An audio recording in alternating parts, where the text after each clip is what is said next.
Hey, good morning, everyone. Welcome to the Macro Snapshot. We are Thursday, January the 29th, 2026. Okay, let's have a quick review and see what happened just in the last sort of overnight and whatnot. Okay, so obviously yesterday we had the FOMC, we had the Fed, not a huge amount of market moving news. First of all, Powell wasn't drawn on sort of Trump or whether he'd stay on as a governor or the next Fed committee, not really too much there.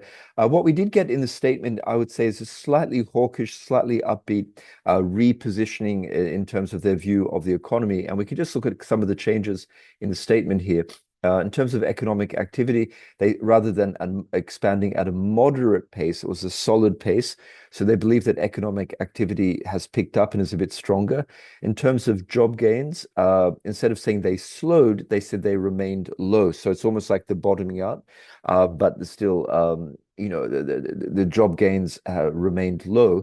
But what that means, and as Powell said in his press conference, is the fact that because of this almost zero immigration, the fact that the job gains have remained low doesn't necessarily mean that the unemployment rate is going up, because the idea is that the replacement rate is quite low. So there's not that many more new workers, there's not that many new jobs. Hey, everything's kind of equal. Which he found a little bit puzzling, but that seems to be the situation. Now, also in terms of the unemployment rate, you see here, it's shown some sign of stabilization. So before they said that it edged up, basically now they're saying it's stabilized. So he doesn't believe that it's going up anymore. Also, inflation remains somewhat elevated. So instead of has moved up, they're basically saying it's kind of stabilizing. So really what he was trying to say is that the economy seems quite strong. The unemployment rate seems to have stabilized. There's not a huge amount of new jobs being created, but there's not a huge amount either of new workers coming into the sort of the available pool of labor. So that's kind of stable. And in terms of inflation, he did sort of emphasize quite a few times in his comments that, inflation remains a little bit sticky. But he did say that services inflation seems to be slowly dissipating, slowly coming down. And in terms of goods inflation, he said that was probably due to a one-off tariff effects. And in a sense, he believed that, sometime over the next 2 or 3 quarters, those tariff effects, that sort of one-off price increase would stabilize. So bottom line, stepping back, relatively solid economy, inflation a little higher than they want, but not necessarily a long-term problem. And he did mention the fact that the break-evens and the market-based indicators of inflation expectations are actually quite low. So there was a question asked, and someone said, hey, what about bond yields and everything? And he basically said that the Fed has not lost the trust of the bond market or the market in general, because if you look at inflation break-evens, they've gone up a tiny bit, but they're still well anchored, to use the Fed's parlance. So sort of all of that, if we take all of that, we can say that it was a relatively upbeat view of the economy. Some slight concerns about inflation, but nothing to worry about, and they should attenuate over the next 6 to 12 months. So pretty positive. One could even say slightly hawkish. In terms of other stuff, we do a couple of other things. We had two dissenters. We had Stephen Moran, which was to be expected, but we also had Waller, who dissented. Now we know that Waller, still, sort of an outside chance to become the next Fed chair. So maybe that was more of a political thing. So the market didn't really react too much. One comment which did get my mind, which did get my attention, is that Powell said that rates are at the higher end of neutral range. So it's basically saying there's kind of a neutral range, and they are at a higher end of that. So a little bit high. And then he went on to say that they could loosen the rates if the tariffs situation with these slightly more expensive goods, if that sort of became a bit lower. So essentially saying that, if goods inflation were to just move down a little bit, or were to move down, then policy could be loosened. So in my mind, to my way of thinking, that means that, he's doesn't particularly see the need to sort of cut interest rates anytime in the next month or 2 or 3, but he doesn't seem to be against sort of cutting interest rates, later on. And that would be broadly in agreement with what the market is saying. Remember that the market is pricing in almost 2 cuts over the course, or the second half of 2026. Now, there wasn't too much sort of market reaction. And so let's just start off by looking at sort of, let's say, the couple of the FX markets here. Actually, that's why I've got the volatility up here. You can see the VIX is creeping up a little bit, but it's still, nothing too nasty. It's not at its lowest levels. I'd say that's sort of a neutral level. Where we are seeing volatility, a slight move up in the, no pun intended, in the move index here of a bond volatility, but again, still at pretty low levels. Obviously, a lot of the volatility, we're getting more volatility in oil is pushing up, and of course the big one is gold. We'll get onto that in a second, but you see gold volatility is absolutely well, the chart tells the story there, ripping higher, of course.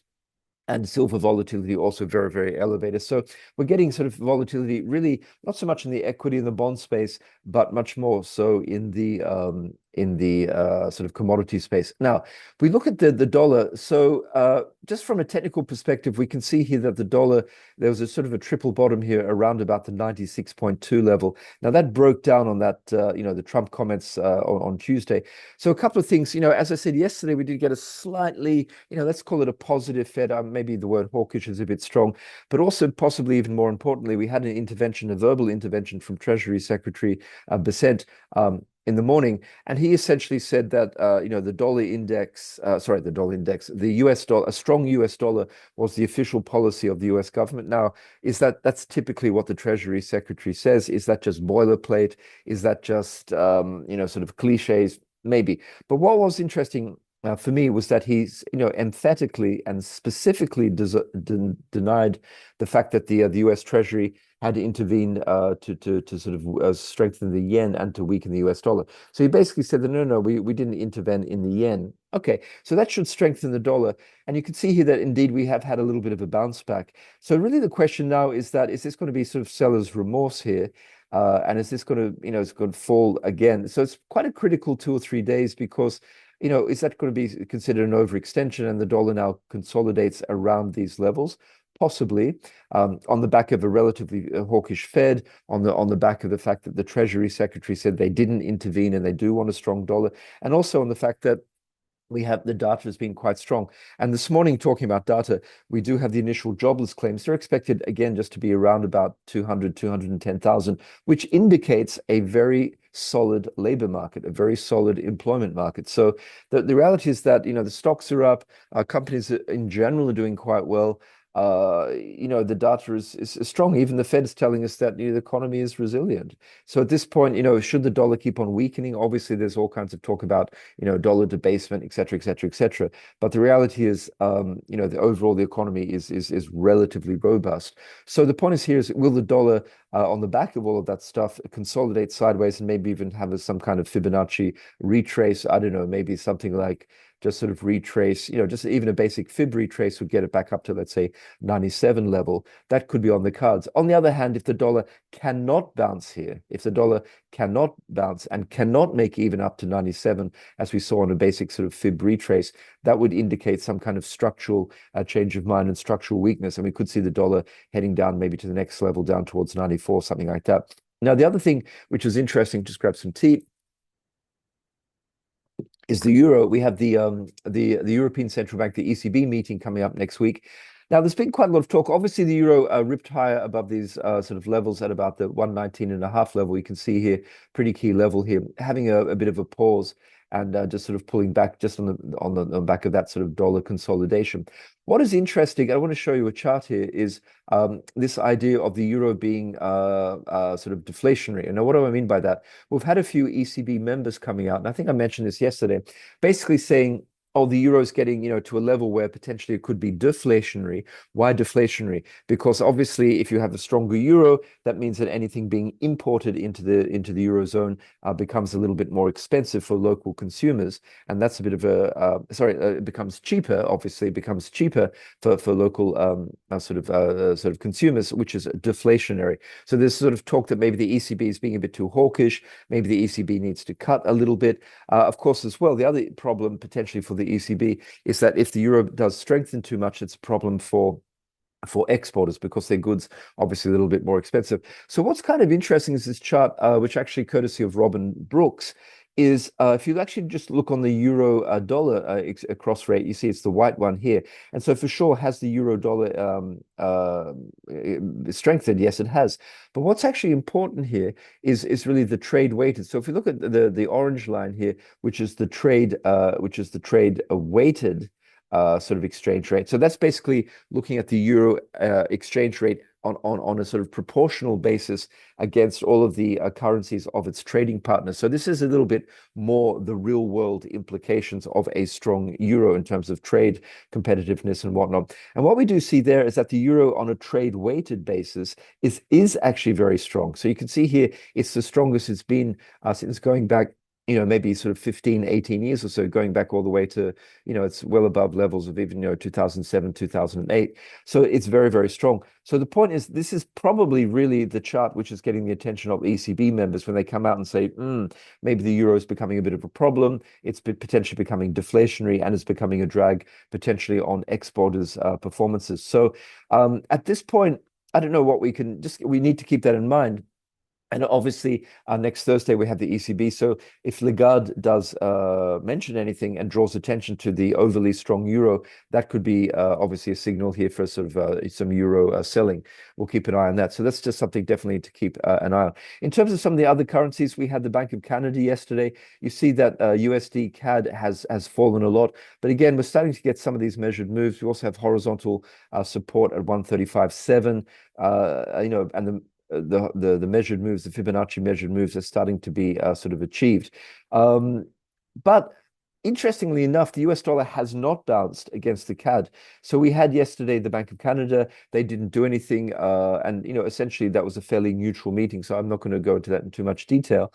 But the point is here is that the CAD has remained relatively strong compared to the US dollar and not seeing much of a bounce in the US dollar against the CAD.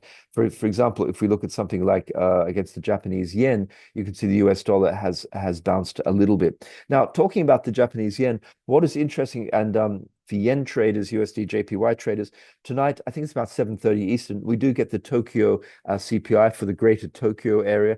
This is a very, very important, probably almost the most important input for inflation figures in Japan. And keep in mind that the BOJ last week said that if the economy continues to perform as they expect, which is to strengthen, and if they expect, if inflation goes up, they will continue to normalize, which means to hike interest rates, which of course would be a positive in theory for the Japanese yen. So the point is here that a key input for that is this evening the Tokyo CPI. So if that comes in higher than expected, in theory, all things being equal, that should be a positive for JPY versus the US dollar. So let's keep an eye on all of that. One thing which is going well is the Aussie dollar. Now, just pulling back over the last few hours, you see here on the daily charts, but it's ripped through this level, which I was indicating a couple of days ago, 69. Now, as you can see here on some of these measured moves on the Fibonacci's, it's starting to get a little bit overextended. So, could we get some kind of pullback and consolidation? Absolutely possible. So if that pulls back, what would be interesting if it pulls back to, let's say, the 69.30 level, that could be an attractive entry level, sort of a buying the dip. And one of the reasons the Aussie's been doing very well is obviously some of these commodities. So, hey, let's have a look at some of the commodities. Let's start off with not so much oil for the Australian dollar, but metals. But anyway, let's start off with oil. Now, if we look at CL1, which is the WTI, you can see here that 3 very, very positive days. It's ripped through this topside resistance at 62.30. So now at this point, if we look at the Fibonacci measured move, that measures out, the full Fibonacci measures out to about 65.20, which is, relatively close to this sort of top side here. So the point is here that we're starting to get some overhead resistance. If we look at some of the moving averages here, I'll throw in the EMAs. You can see here that the 20 and the 50 are definitely pointing upwards, and the 100 and even the 200 here sort of rather is starting to flatten out and even is at a slight upward smile. So it looks as though oil is breaking out. The fundamentals here are not necessarily wonderful for oil. I would say they're neutral. Neutral because OPEC Plus has shown a little bit of production discipline. There are still some surpluses, but they're not overly producing. So those inventories are being chewed into slowly but surely. And also the global economy does seem to be doing relatively well. It's not like we're in a recession. And of course, the big issue, probably the proximate cause for this big explosion the Iran. Trump continues to sort of talk about the big naval presence, the flotilla, the naval armada steaming towards the Gulf states. And the idea is that there could be a potential attack on Iran. The news, the gossip seems to be that Trump doesn't really want some kind of war. He's looking for some kind of diplomatic victory. He wouldn't even mind some kind of internal uprising in Iran for a regime change. But there is sort of geopolitical tension there. There is tension that the Americans may strike on Iran. Is that high probability? A lot of the neighboring countries apparently are warning the White House through back channels that that's not a desirable outcome, and that the last thing they want is more chaos in that region. But we know Trump. So the point is that that risk premium is being priced into not only WTI, but also if we look across over into Brent, you can see if anything, a little bit stronger. But we are getting up towards some topside resistance in the Brent here, around about $70. Let's see what happens today. Obviously, headlines are going to sort of impact that as well. So that's, putting on upward pressure there. Now, keep in mind that historically, as oil prices go up, that is not great for long bonds. Long bonds do not like do not like that because it's considered inflationary. So if we actually look here at some of the US yields, let's maybe look at the 10-year, let's see how it's reacting.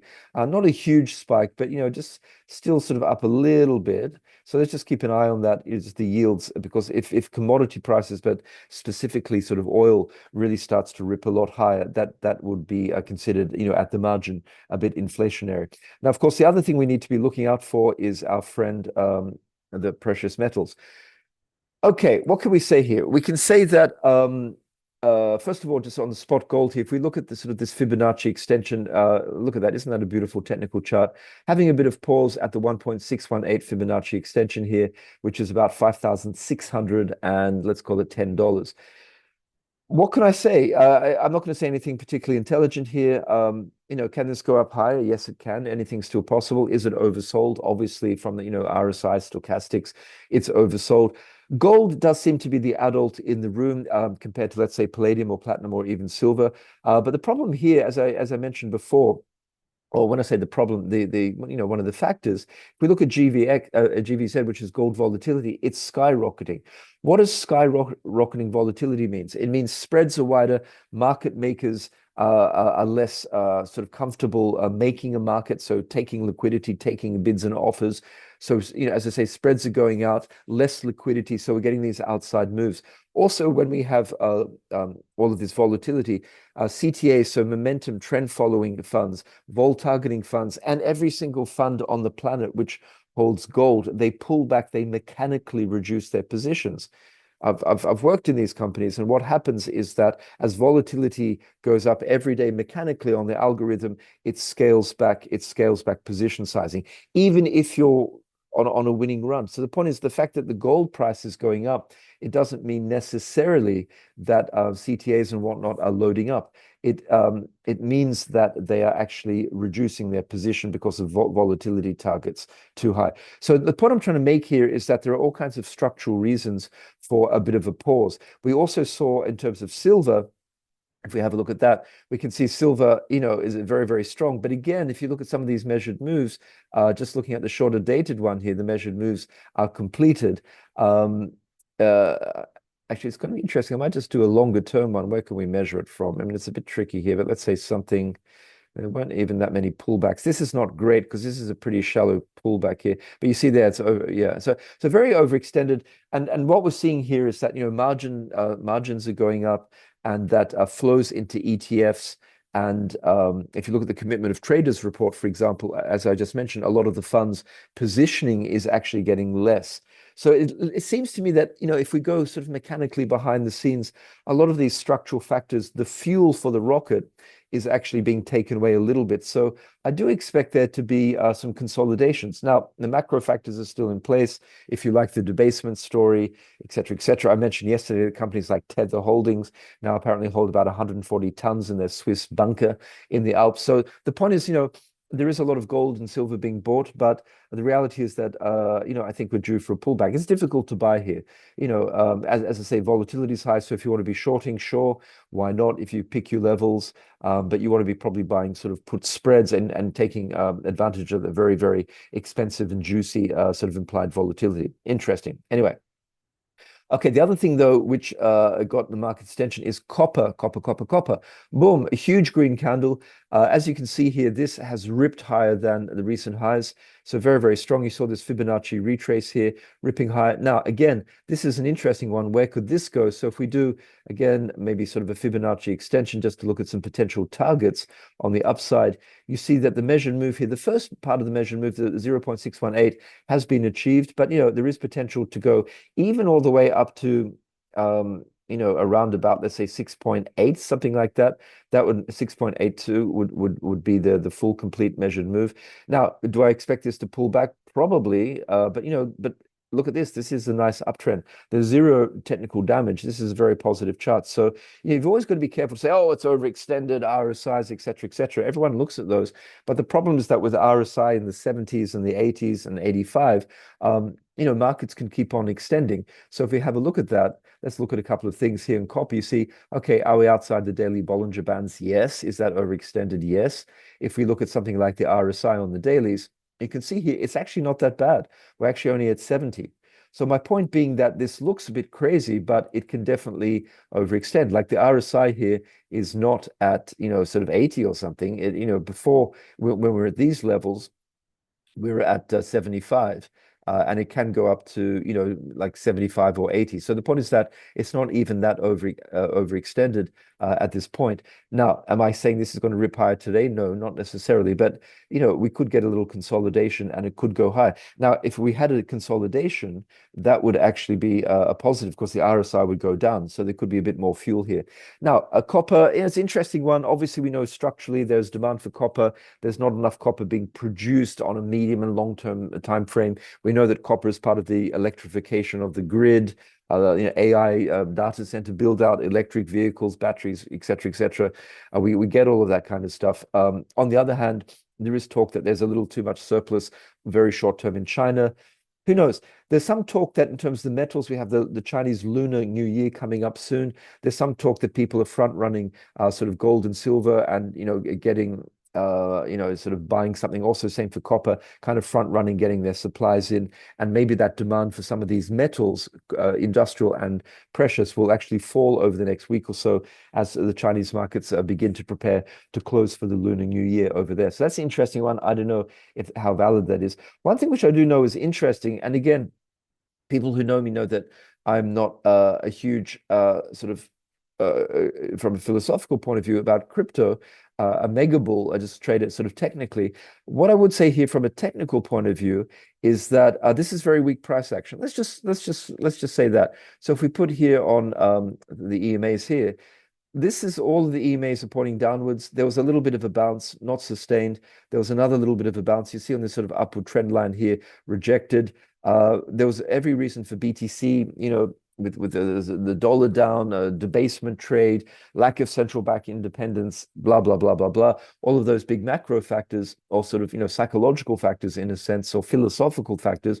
But the reality here is that BTC is trading weak. Does that mean it can't bounce? No, but it's kind of failing, because the point is here, what I personally like to see when trading is that, I put a series of goals and hurdles. And basically, what the bulls needed to do here from this sort of very key level at about 86, they needed to bounce back, and they failed not only at the top of this trend line here, but also at the 38% fib. You see here at the 20-day moving average, they failed. At the 38% fib retracement, it didn't even get there, and it failed. So at this point, you have to say the bulls are not passing the test. Let's just put it that way. The price action is very poor. And so we have to say that the longer this remains poor, the longer they have the possibility that we actually break this level. And if we were to do that, you have to say that potentially we can complete a Fibonacci extension down to the downside, maybe around about 80,000. And you do start to get into some of these sort of zones down here, which is like the 70, what is that, 75, 77, 80,000 kind of zones all the way down here. Is that possible? I think it absolutely is, just judging by the price action. We shall see. Okay, guys, I'm going to leave it there. I was going to mention the earnings, but I think everyone probably knows what's happened here. Just very, very quickly, we can sorry, let's just have a very quick look at some of the just the price action here. So if we look at, we obviously we have Apple today, but if we look at overnight, Microsoft was sort of punished. It had pretty positive results. You can see here just, pre-market down to 447, so a big gap down, what is it, 6-7% down. It had very positive results, but there was concerns, mentioned about the, over the AI spending apparently is too much. And also there were some concerns about the lack of results in the cloud growth. There wasn't sort of strong enough sort of growth in the cloud computing sectors. Okay, so Microsoft down. I mean, to me, that looks like an interesting level to be buying, to be absolutely honest, because Microsoft is a very solid company with, as I say, very strong results. On the other hand, the market loved Meta, and you can see here a gap upwards. We're now at 728. Just keep in mind that we do have this sort of gap. Previously we had an earnings gap down going back to the 29th of October here. So I think, we're almost going to close that gap. So that could be a pretty interesting level there. Potentially that could be a bit of topside. Interesting to see the price action today. And of course, Tesla, did signal that they're sort of maybe even pivoting away from the core sort of electric vehicles business. The market quite liked what they had to say, even though the earnings were down a little bit. They're pivoting a bit further towards, robotics and AI. So they're up in the market. So interesting today to keep an eye on Apple. We have Apple after the bell. Again, Apple's had a pretty big sell-off. Support came in at the 200-day EMA, starting to look for a bounce here. So obviously, we'll see what they have to say at earnings today. Okay, I'm going to leave it there, guys. I think that's enough for today. Have a great trading session. I'll be back tomorrow with the macro snapshot from the macro shop. Thanks very much. Take care.